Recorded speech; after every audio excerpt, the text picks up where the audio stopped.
Men ishimga aralashma. Sen juda aqlli bo'lsang, rizqingni ko'paytirib ol debdi. Duo qilar ekan-da u qishloqlik. Ey Xudoyim, meni boshim ishlamaydi, o'zing rizq beraver deydi ekan. Meni boshim ishlamayapti, sen o'zing rizqingni menga beraver Xudoyim deydi ekan. Meni jinniligimga Xudoyim rizq beryapti, sen aqlli bo'lsang rizqingni topib ol degan ekan, birodarlar. Aql, farosat rizqni hal qilmaydi. Men juda so'zga ustaman, harakatlarim ko'proq, tanishlarim bor. Ana undayman, mana undayman degan odam o'ylamasin, o'sha sababdan rizq kelyapti deb o'ylamasin.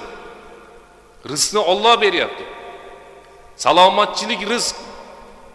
Avvalgisi iymon, e'tiqod, din, diyonat, tinchlik, omonlik, xotirjamlik, badandagi salomatlik va buni sanab tugatib bo'lmaydigan narsaning hammasi rizq deyiladi.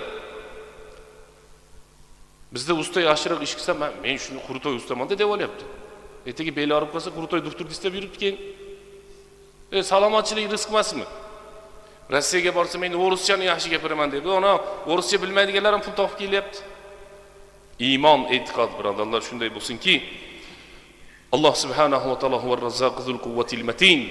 Rizqni beradigan Alloh taoloning o'zi, bandalarga rizq beradigan Allohning o'zi. Allohdan so'rang, bandasan so'ramang. Boshingiz ishlamasa ham beraveradi. Kallaja ishlab ketish shart emas. Alloh rizq beraman desa o'zi beraveradi. Subhan robbika robbil izzati amma yasifun va salamun alal mursalin. Alhamdulillahi robbil alamin.